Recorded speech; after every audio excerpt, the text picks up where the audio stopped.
Elisa Spiropali është përgjigjur kryeministrit Edi Rama për qëndrimin që ky i fundit ndau në mbledhjen e zgjeruar të grupit parlamentar, kur tha se disa individe kanë shtrydhur Partinë Socialiste, kanë kaloruar mirë dhe pastaj i dalin kundër, i dalin përballë. Një mesazh i del përdrejt jo vetëm për Elisën, por dhe shumë të tjerë. Por Spiropali është përgjigjur kryeministrit Rama me një qëndrim të saj kur thotë se Shqipëria do të ketë marrëveshjen e saj, pra do të kemi Shqipërinë e re të Elisa Spiropalit. Ta thonë protestuesit që kërkojnë një Shqipëri të re, ata që vërtet janë në shesh për shumë arsye, pas 35 viteve tranzicionit të lodhshëm në lidhje me çështjet e pronave, të arsimit, të shëndetësisë, të korrupsionit, rendit, sigurisë dhe gjithçka e tjetër, kanë të drejtë të kërkojnë një Shqipëri të re. Por Elisa Spiropali çfarë Shqipërie të re kërkon? Se Elisa e ka Shqipërinë e saj. Kjo që po protestohet është Shqipëria e Elisës. Kur e harroi Elisa ditën kur iku nga detyra si ministre e shtetit? Kur e harroi Elisa ditën kur iku nga detyra si kryetare e kuvendit? Kur e harroi Elisa kur ishte ministre për marrëdhëniet me parlamentin apo drejtoreshe e doganave?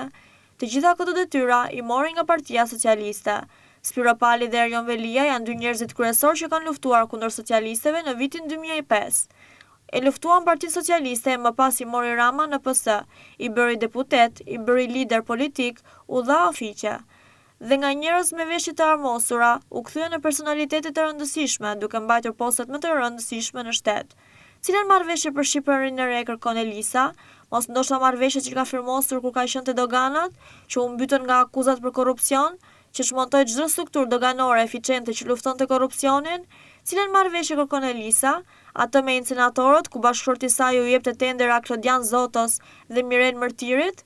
Cilën marrëveshje të re kërkon Elisa, që tani të na bëhet kryeministre, sekretare kuvendi, ministre, deputete është bërë, s'ka lënë karrike pa kapur.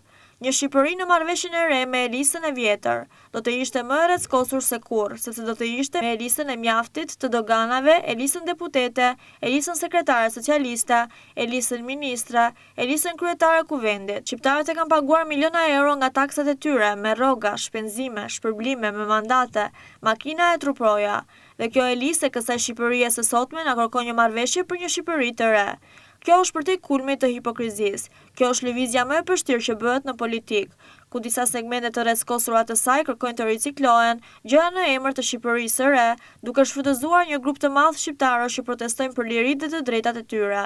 Ata janë në shesh pikërisht për të pasur një Shqipëri të re, po pa riciklimin e reckave politike si Elisa.